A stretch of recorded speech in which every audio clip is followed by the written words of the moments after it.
The United States will cut off its supply of arms to Kurdish fighters in Syria.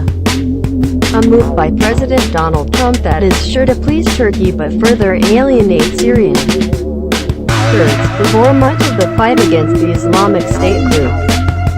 In a phone call Friday with Turkish President Recep Tayyip Erdogan, Trump said he'd given clear instructions that the Kurds will receive no more weapons, and that this nonsense should have ended a long time ago, said Turkish Foreign Minister Mevlut Cavusoglu. The White House confirmed the move in a cryptic statement about the phone call that said Trump had informed Erdogan of pending adjustments to the military support provided to our partners on the ground in Syria. The White House called the move consistent with our previous policy and noted the recent fall of Raqqa, once the Islamic State group's self-declared capital but recently liberated by a largely Kurdish force. The Trump administration announced in May it would start arming the Kurds in anticipation of the fight to retake Raqqa.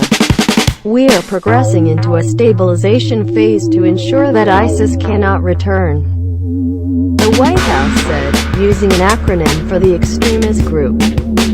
The move could help ease strained tensions between the U.S. and Turkey, two NATO allies that have been sharply at odds about how best to wage the fight against IS.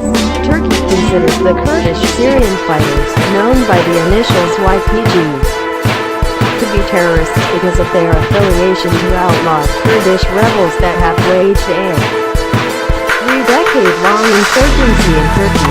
Yet the U.S. chose to partner with the YPG in Syria anyway, arguing that the battle-hardened Kurds were the most effective fighting force available. Cavusoglu, who said he was in the room with Erdogan during Trump's call, quoted the U.S. president as saying he had given instructions to U.S. generals and to National Security Advisor H.R. McMaster that no weapons would be issued. Of course, we were very happy with this, Cavusoglu said. Yet for the Kurds, it was the latest demoralizing blow to their hopes for greater recognition in the region. Last month, the Kurds in neighboring Iraq saw their recent territorial gains erased by the Iraqi military, which seized the oil-rich city of Kirkuk and other disputed areas from the Kurdish regional government in retaliation for a Kurdish independence referendum that the U.S. ardently opposed. Trump's decision appeared to catch both the Pentagon and the U.S. State Department off guard. Officials at both agencies, who would normally be informed of changes in U.S. policy toward arming the Syrian Kurds, said they were unaware of any changes. The officials spoke on condition of anonymity. It was unclear whether the Trump administration notified the Kurds of the move before telling the Turks, nor was it clear as to how much significance the change would have on the ground, considering the fight against IS is almost over. The United States has been arming the Kurds in their fight against IS through an umbrella group known as the Syrian Democratic Forces, or SDF, which is comprised of Kurdish as well as Arab fighters. But the retreat of IS, which has lost nearly all its territory in Syria, has altered the dynamics in the region in the U.S. Defense officials said he was unaware of any additional arms scheduled to be transferred to the Kurds, even before the Turkish announcement. Last week, Ryan Dillon, the chief spokesman for the U.S. coalition that is fighting is in Iraq and Syria, said there has yet to be any reduction in the number of U.S. advisors working with the SDF. His comments appear to suggest the possibility that changes in the level and type of U.S. military support for the Syrian Kurds could be coming.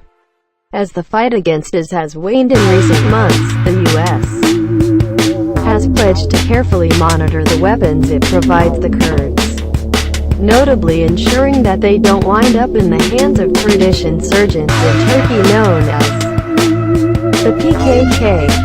both Turkey and the U.S. consider the PKK a terrorist group. But the United States has tried to draw a distinction between the PKK and the Syrian Kurds across the border, while Turkey insists they're essentially the same. In both Syria and Iraq, the U.S. relied on Kurdish fighters to do much of the fighting against ISIS.